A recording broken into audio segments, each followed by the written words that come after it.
What's up mga kanegosyo? Ngayong 2026, kung plano nyong magnegosyo at ang gusto nyo yung service, alam nyo maganda, cleaning service.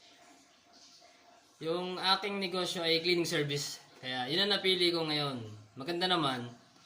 Nag-umpisa yun sa paglilinis lang ng mga bintana. Nag-umpisa ako sa ganito, ito lang yung gamit ko. Ayan. Nabili ko lang, mura lang. Tapos dala ko sabon.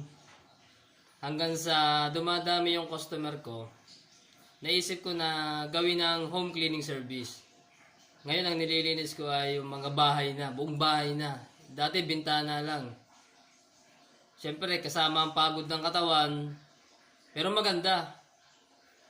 Maganda talaga yung negosyong cleaning service.